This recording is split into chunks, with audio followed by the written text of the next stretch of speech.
I've been working on this restoration project of this cedar chest. I showed you in a previous video how I made a piece of this 3/8 inch half round trim molding here that was missing. I've got another challenge here. The lid, which I just have sitting up here, used to have a trim piece capping the edge, and it was damaged, missing, only had a split piece on the front here, and this is the remainders of that. It's a unique profile shape.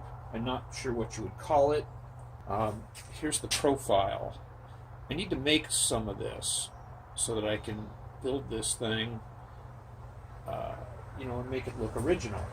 This capped the edge of the lid, hid the seam here when the lid is closed, and created a little reveal. The little step in it created a reveal there, and it went around the top, hiding the edge of the lid and the end grain over here.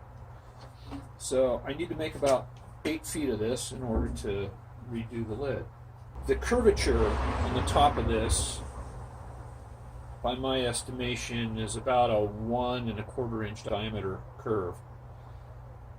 So I thought I'd start with a 1 1/4 inch diameter dowel that you can buy commercially.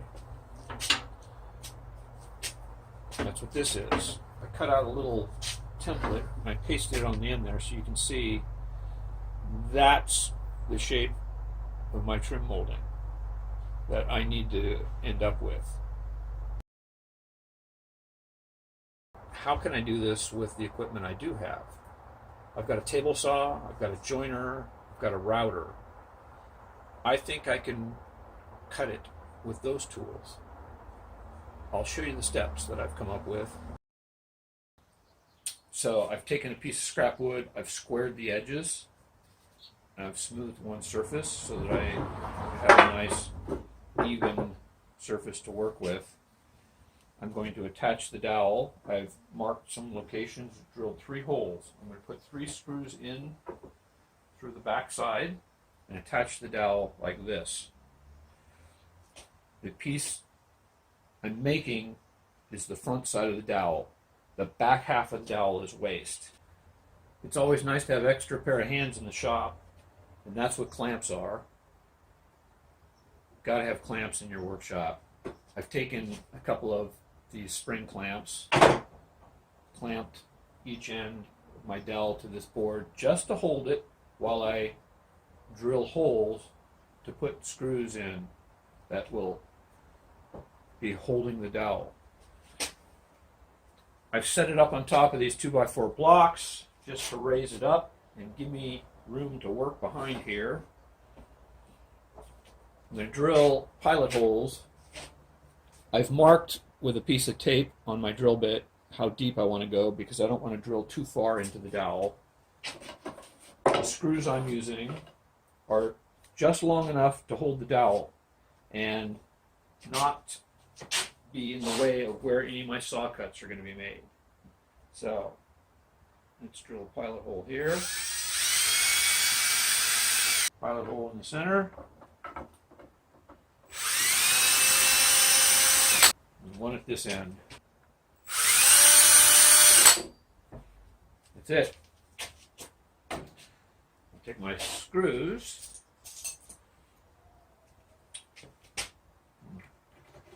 tighten them in, then I'll be able to take the clamps off.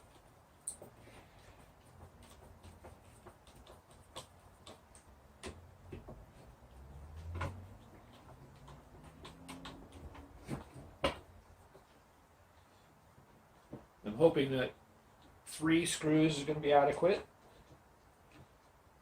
They're only going 1/4 inch into my dowel. Take off that spring clamp. Take off that spring clamp. And there we go. 3 screws across the back, holding the dowel. Now I have something square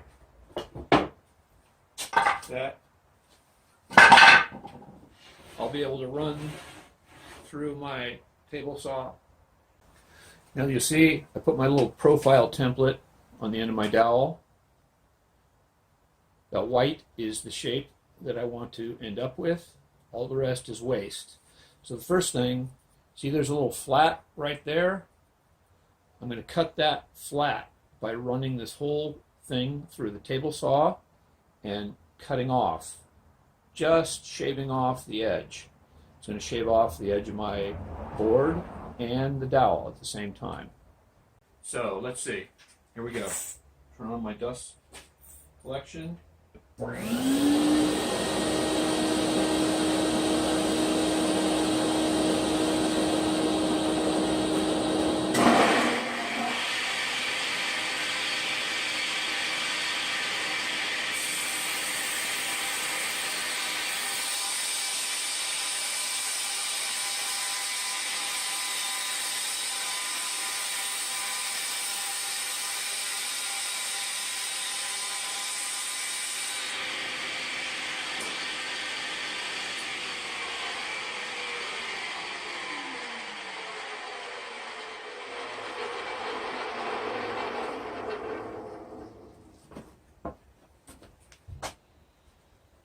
Okay, there we go. Let's see, where's the camera lens? There it is. So I've got a little flat area here now. So the next step is to cut this cove shape into my dowel. That curve there, that's basically a cove. And the way I've decided to do that is with a router bit. I'm going to mount this router bit. This is a 3/4 inch radius router bit. And then I'm going to route away that curve. So I think I'm going to do that by mounting my router into a little router table.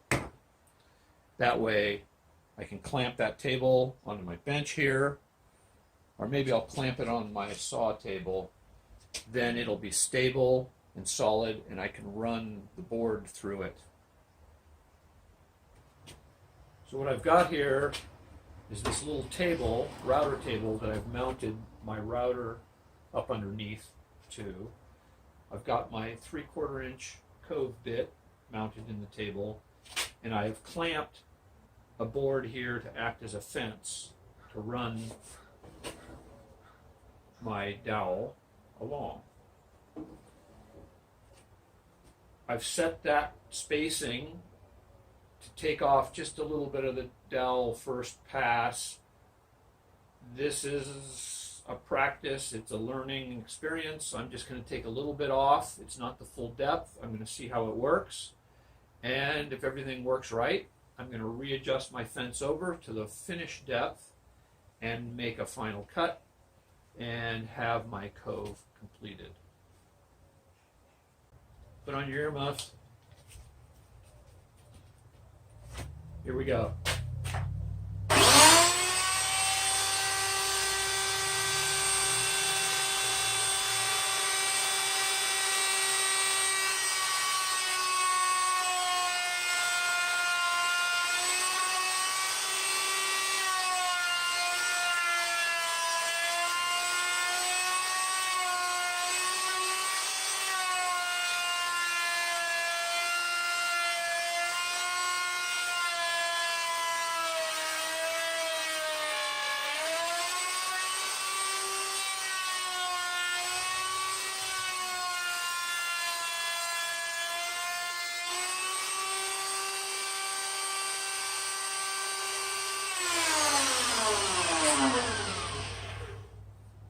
Right. Well, I made a mistake right there. I let the board wander out from the fence when I let go with my other hand. So I've got too deep a cove in it there. That's not too good. But otherwise, this worked pretty well. Kind of like that. I have some usable material. This is my first shot. I've got more material to work with. Like I said, it's a learning process. So I'm going to readjust my fence I'm going to make my final cut at the finished depth, and we'll see how that works out. Okay, I've adjusted my fence to my finished depth of cut. I'm going to give this another try, see if it's going to work.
Alright, not too bad.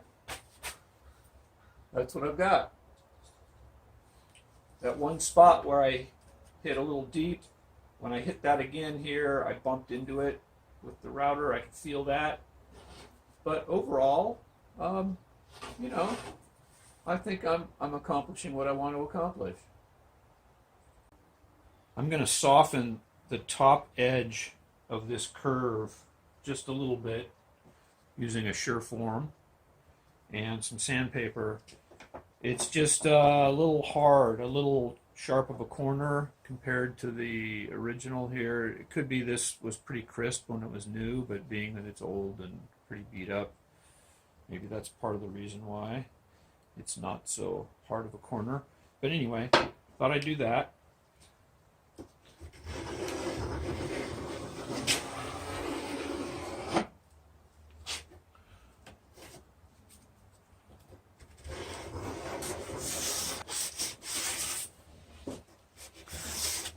Yeah, there we go.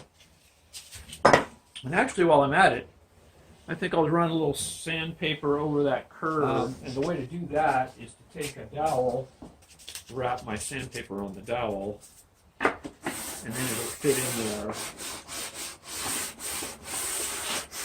Yeah, that's about the right diameter. Good.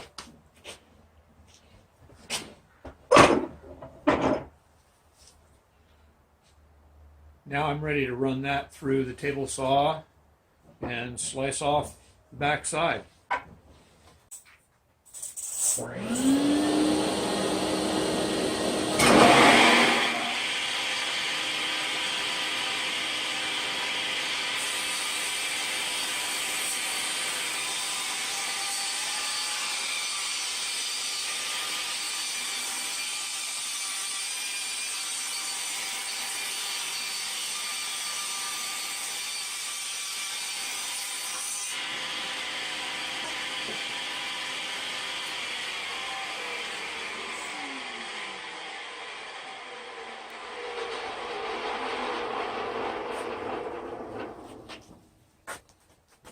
How's that look? Not too bad.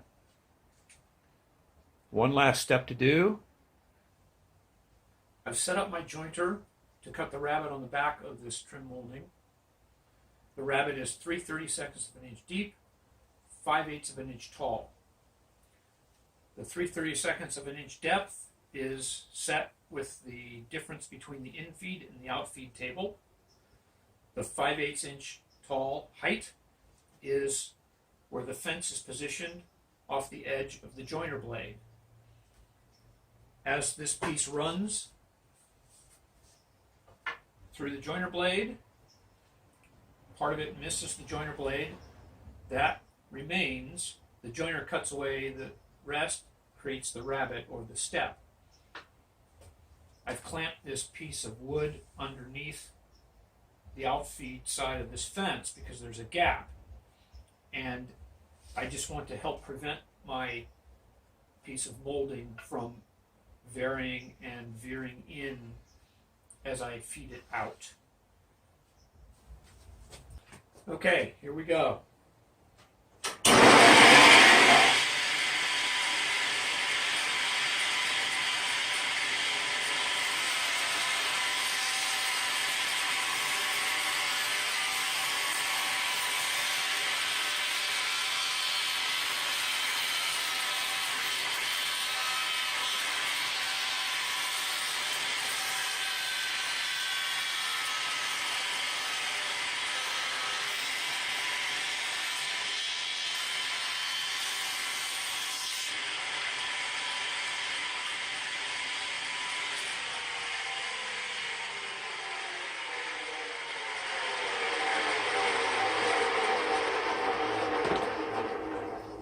I think it worked pretty well. Let's see, where's the camera? There's the camera. Okay, can we see that step? Maybe I turned over that way. See that? That's not bad.